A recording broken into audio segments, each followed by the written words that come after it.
G'day, Roscoe here. I guess I've got to fess up. This is the beginning of episode 2. I'm not that new to fiberglassing. I've sort of been making kayaks for the last, 12, 13 years, and there's a couple of things that have led me to this part of this project, and a couple of those things are that basically I learnt to fiberglass as a necessity. We were selling kayaks through our retail store, running kayaking trips, and ultimately we just sort of fell into it. But what happened was we met a very genuine and generous fellow in the UK in about 2005, and his name is Malcolm Piercy, and this guy actually has a lot to do with where we are right now. He essentially took me under his wing, and generally this information isn't just sort of handed out to anybody. I was able to persuade him, I guess, to teach me a lot of the little things that you need to know to construct a kayak and therefore a boat in the long run. And this fellow has got a quite a big part in where we are right now. As you can see, I'm sitting in a bunch of moulds that is the second part of, in fact, episode 1. Whilst we were transporting the mould and cutting it in half and moving it down to Jervis Bay, I had another team of truck drivers further up the North Queensland coast, up around Hervey Bay, loading these stinkers, which this one behind me is around about 800 kilos. The one I'm sitting on here is in fact the lounge suite for the saloon. It weighs around about 800 kilos. They were loading that onto 2 big flatbed trucks. So in effect, we brought down 4 semi-trailerfuls of equipment from Queensland. The first 2 were the really big ones, but this one was probably the more logistically difficult because it took a full day just to load them onto these 2 big flatbed trucks. Great thing is now we have everything here. In fact, it's a complete production set, and I'll show you on the video. We've got photos of all of the templates, the mouldings for the inside of the Catamaran. So in fact, the entire templating and production set for a Voyager V1270 is in fact right here now, sitting here, and this is about 9 months after this all happened. So these moulds all have to be hand polished and returned to their original state because they've sat in the sun for quite a while, and I'm finding that a little bit of a task. I guess trying to keep the whole thing glamorous and informative and entertaining is going to be a little bit difficult when all I'm doing is polish a freaking mould. But there is a process you need to go through. The process is quite interesting. I'm going to try and shorten it with time lapses. I've started making all the internal components, and ultimately we're going to have a boat. So in my original video, I mentioned that I purchased this thing on eBay. While I was talking to the fellow that owned it, David, up in Hervey Bay, he said to me, there's more to it than just the mould. So what actually transpired was all of these internal moulds were only ever used on 1 or 2 of the boats that were made out of the 4 that were completely made by Voyager Catamarans. What we didn't realise was the size and the scope that these things actually created. They are massive. We've got around about 20 of these moulds. I mean, the amount of work that's gone into creating these plugs and then ultimately the mould is insane. Once I got all these transported down, we realised the enormity of what I'd taken on. It's not only a monster behemoth mould for a catamaran, but this again is probably taken up 3 times more than the actual mould itself. And one thing I'd like to suggest to anyone considering building a catamaran or a yacht, firstly, seek approval. Now the approval you need is from your wife, from your partner, whoever that may be, from the landlord, and I've got to say I've got the best landlord. He's been my landlord for 18 years, and and he's a sailor as well, so I pleaded to his sense of the sailing emotion, and he said, look, as long as it's not going to go on for 15 years, so I'm sort of aiming to get it done as quickly as possible. The second thing is to make sure you've got an idea as to what you've got to do to complete it. So I, luckily enough, had enough fiberglassing sort of knowledge to know what I was in for. I certainly wouldn't recommend it if you're starting from scratch, because you're going to make a lot of mistakes, and to be honest, I've made millions of mistakes and produced some pretty good stuff over the years. So you're going to see me offering up a lot of advice and a lot of technique. One of the important essential elemental parts of my purchase was this absolutely ridiculous piece of equipment that in fact had to come down on a subsequent truck. So we're now talking 5 trucks to get down 18 hours from where we purchased all this gear from. And this is a crane, but it's not a crane in the sense of it's a proper crane. It is in fact a boat trailer with a modified vehicle engine lifter that's been modified onto the boat trailer, counterweighted by 350 kilos of excavator wheels. These are solid steel wheels that are about 90 kilos each, so we're talking some serious weight. And that then counterweighted onto the drawbar of a 4-wheel drive, or a normal car probably couldn't handle it, but all put together, one of the most incredible devices. And we've used that to move these moulds, probably 4 or 5 times. And as I get them in and out, it's sort of reduced the need for me to buy a forklift, because you couldn't do it without some sort of device like this. The guys that designed this yacht, this cat, and had it in production, use this thing almost on a daily basis. I'm starting to use it on a daily basis as I move these big moulds in and out. And I've got video there, you'll see that on the video of me moving these moulds in and out. Such a great device, simple, ugly as sin. And mate, I'm going to use it as a float in next year's White Sands Parade at Huskisson. We're going to dress it up as a Tyrannosaurus or something. So once it all arrived, we basically had to try to put the thing together. And putting that together wasn't no mean feat. Essentially, the crane was able to put it into place, but there was about a 2-inch gap. Now we're talking, probably 12, 13 tons each side, so they had to be moved back into place incrementally. Every time I moved one, another one would move, and old Terry told me the best thing to do would be to take the deck off altogether, but I really needed that on top so I could continue to work on it and get it all back into shape. And secondly, I had nowhere to put the deck at the time.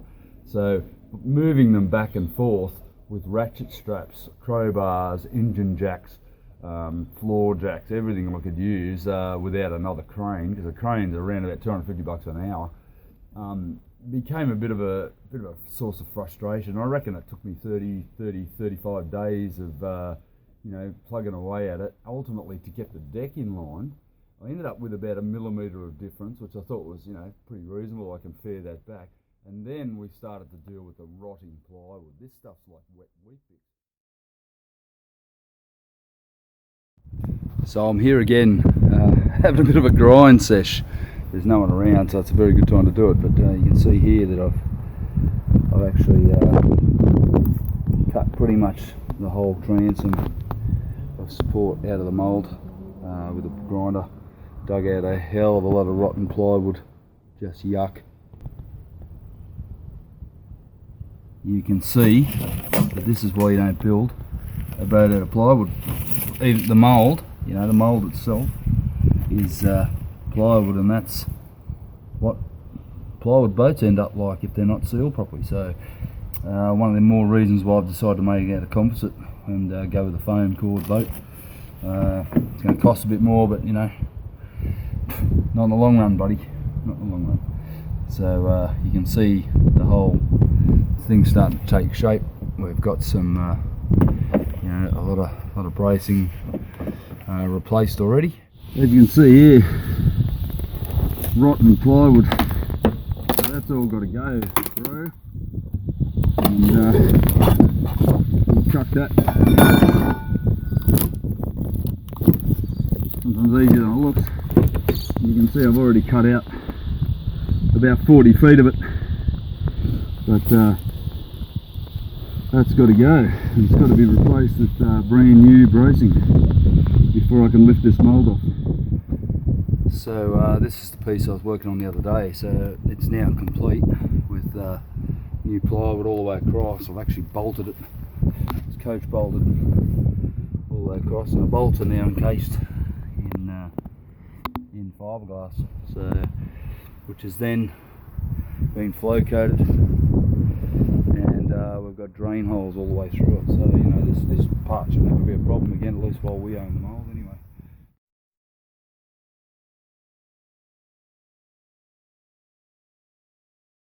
Were living in it, and we had all sorts of animals living in this rotting mass of plywood bracing, and most of that had to be replaced. By replacing it, I was able to get the deck back in line, and put to a point where I could bolt it, re-glass it, and then subsequently flow coat over the top of it, which is like a wax and gel coat resin mix, to waterproof that plywood that we glass back into place, preparing for ultimately the deck to be lifted off, so I can start working on the hull. At the same time, every time I moved the deck, the hull would move out of place. So we bolted both modules together with a ladder of bits of 4x2 treated pine, coach bolts through the roof. So every time I drilled a hole, I'm thinking I've got to repair that. It just went on and on and on, and you'll see some of the video we've got there of some of the frustration that was going on over that probably 3 or 4 months that it took me to get the whole thing to the point where we could lift the crane, get the crane and lift the deck off and place it on the ground beside it.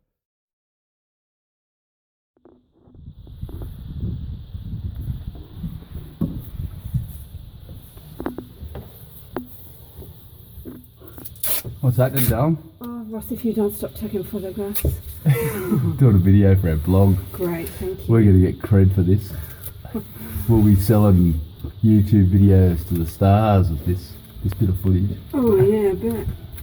It's Janet's worst nightmare being in a confined place, and she's doing really well. And we're taping up the seam. Where's the we in this?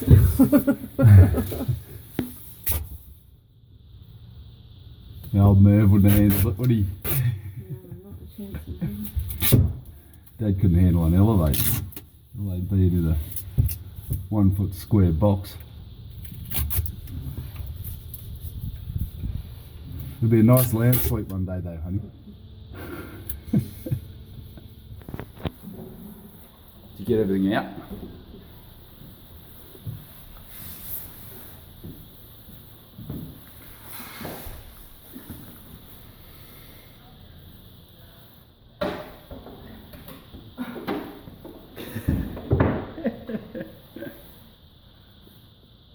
Hey, how was that? Horrible. What was it? Horrible. No doubt. That's why I got you to do it. Okay.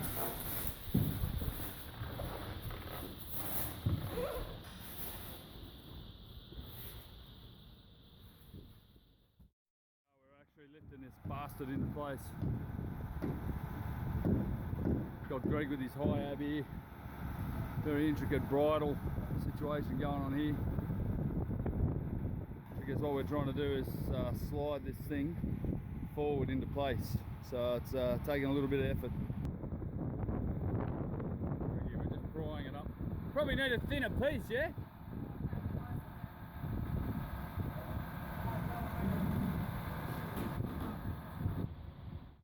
Yeah, I managed to squeeze in a bit of gardening this half. It's like 38 degrees. Thought I'd chop down about 5 trees, making room for the deck mould to sit over here on the on this bit of ground over here, because we're going to lift him off. I've got about probably half a tonne of trees in there that I've chopped down, so had a bit of a bash, chopped down some gardens. We're going to flatten all this tomorrow, next couple of days. Although it's supposed to be 41 tomorrow, so fuck that. And here we go. Here's our baby up in the background.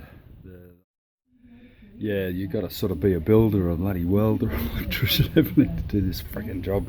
But I've just fashioned up a set of steel stairs, welded them up, and a nice platform to get up and down onto the cat.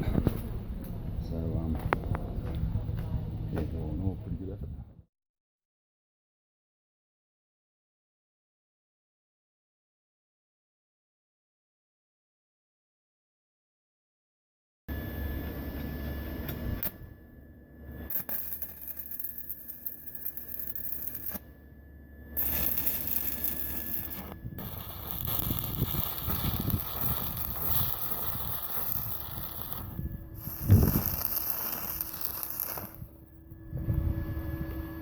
It always rains when I weld.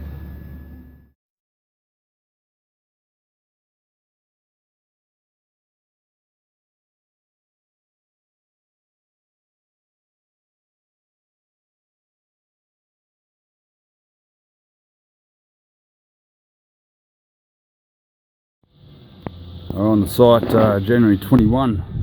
Samo's into it, using his civil engineering skills to my advantage. Fake it till he makes it. Here we go. We're only putting posts in the ground, but pretty exciting stuff for Samo. He's getting his hands dirty again. Long time.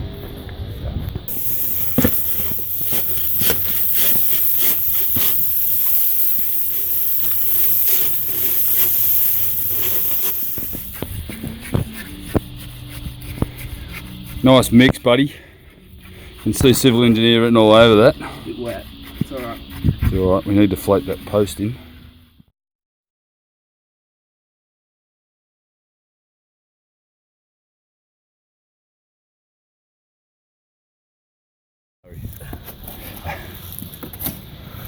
Oh, uni degree to be doing this. What do you reckon, buddy? I reckon you're doing a whole lot of project management, not a lot of mixing.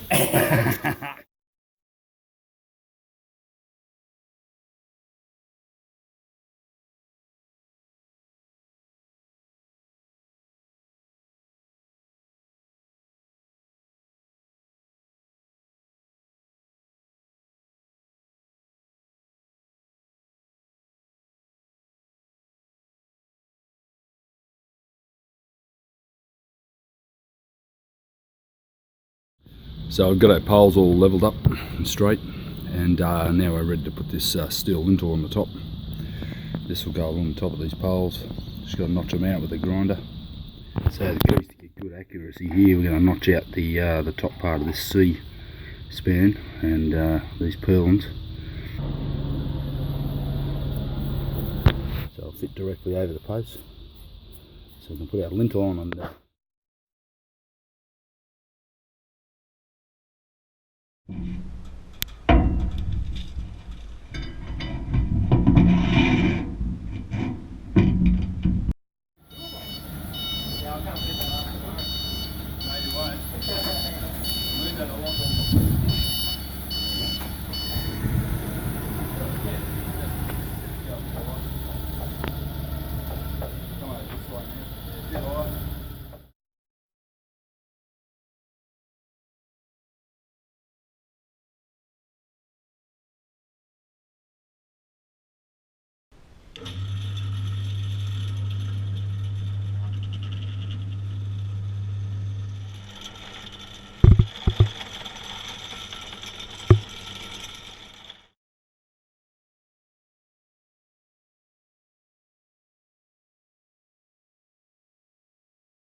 so it's been a tad warm.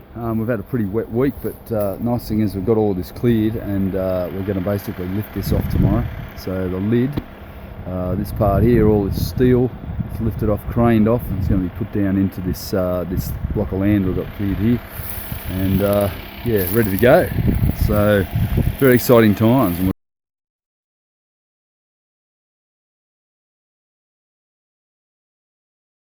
Well, here we are. Here's our Franner, young Justin and Derek, our dog man up on the top there, hooking up all the ropes.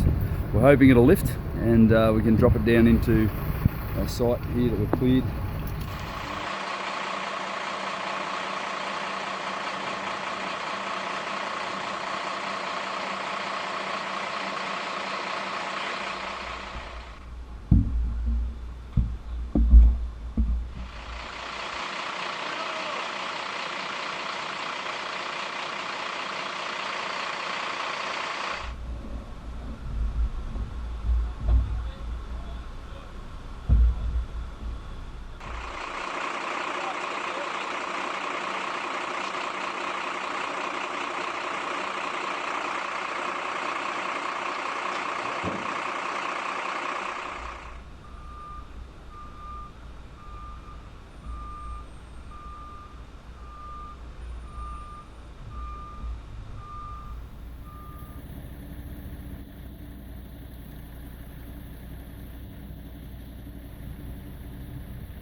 Oh, beautiful, boys. Get it down. Awesome. It's the Enterprise. Oh.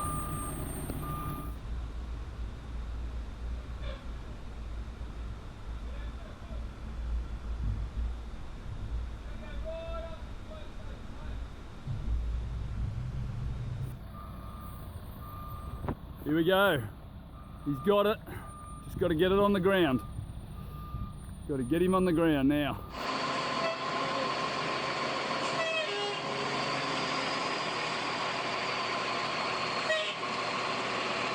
Huge.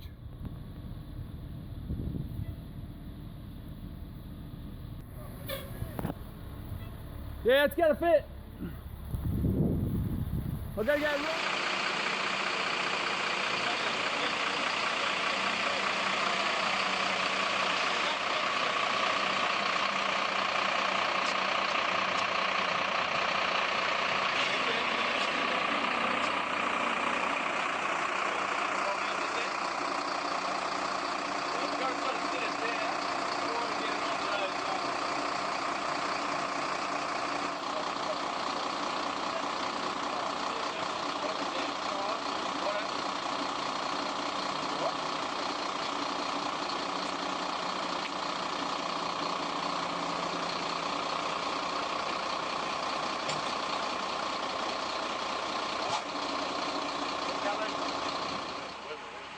I'll be totally out of the way. Yeah, the big container shelter, I bought it the other day.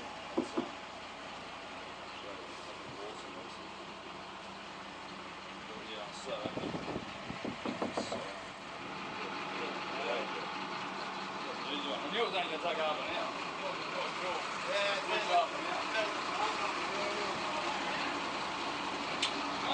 No, I didn't want it open at the end. What do you think, Joel? Shit out, Joel worked a Riviera yacht. I'm pretty goddamn happy, I'm telling you. It's like half a boat now. Yes! You leave us strapping out the boat with that.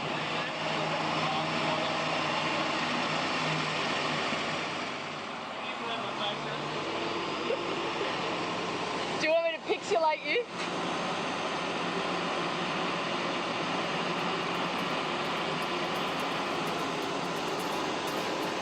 .22.5 minute video. Honestly, who does a 22.5 minute YouTube video? My young bloke Sam, who you met earlier making the concrete pillars for me, remarked the other day, he said, when are you going to start making a friggin' boat, Dad? The reality is, there's that much site preparation, that much preparing I need to do, and it's ongoing, that one day I'm going to get on to making this boat. No, seriously, we're just about to get started on laying up the hull. We're around about 8 months on. And I'd like to ask you to subscribe, share this video on. Anyone that gets anything out of this that was remotely amusing, well, I'm all for it. Subscribe here, click on those notifications. I've got lots of time-lapse videos. I'm going to be loading up short videos to keep people interested. And I'm sorry it's a month since my last one, but hang in there, plenty more to come. Join me next time on Life on the Mould.